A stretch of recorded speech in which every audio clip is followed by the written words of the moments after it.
Estudo Bíblico João 11. João 11, de 1 a 46. O milagre da ressurreição de Lázaro é o clímax de todos os sinais precedentes pelos quais a glória de Deus vinha sendo revelada por meio de Jesus. Nesse episódio, até mesmo a morte, o inimigo derradeiro da humanidade, foi derrotada por aquele que é a ressurreição e a vida. No entanto, até mesmo esse sinal glorioso dividiu aqueles que o testemunharam em dois grupos, os que creram e os que rejeitaram a glória revelada e, por causa dessa rejeição, decidiram matar Jesus.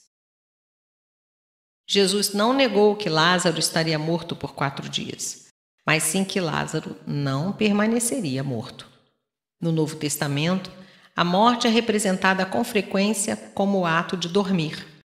Trata-se de um eufemismo e não justifica uma elaboração de uma doutrina do sono da alma. A hostilidade contra Jesus havia alcançado um patamar que convenceu os discípulos que uma viagem para Jerusalém seria o fim de Jesus.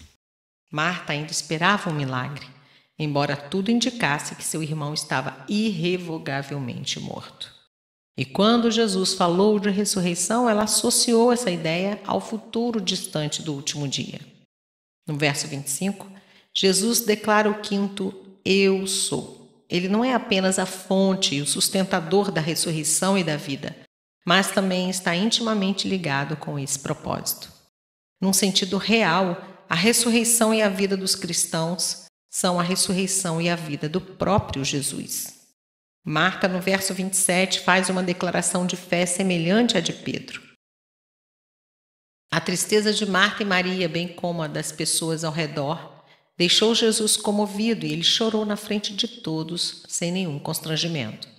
Ele não chorou a morte do seu amigo, já que sabia que iria ressuscitá-lo, mas chorou com o que estavam chorando em sinal de compaixão.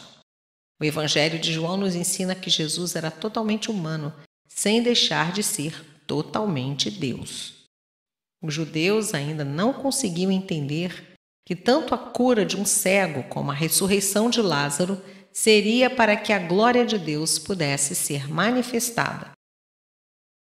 O verso 39 é um convite para os seres humanos fazerem o que está ao seu alcance, ainda que uma obra sobrenatural esteja sendo realizada. E antes do milagre ter acontecido, Jesus dá graças ao Pai pela resposta à sua oração. Jesus queria que as pessoas presentes testemunhassem que a voz de Deus pode ser ouvida até por morto e que tem o poder da ressurreição.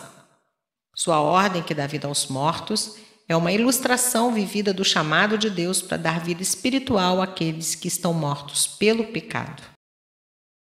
E mais uma vez, os líderes religiosos reagiram aos milagres de Jesus com a intenção de matá-lo. João 11, 47 a 57. O Sinédrio, que detinha a autoridade religiosa suprema, temia que o ministério de Jesus fosse causar um levante popular que forçaria os romanos a agirem com violência, resultando numa maior pressão do controle de Roma e uma redução da influência do Sinédrio. Caifás era um saduceu, genro de Anás, que havia sido deposto pelos romanos.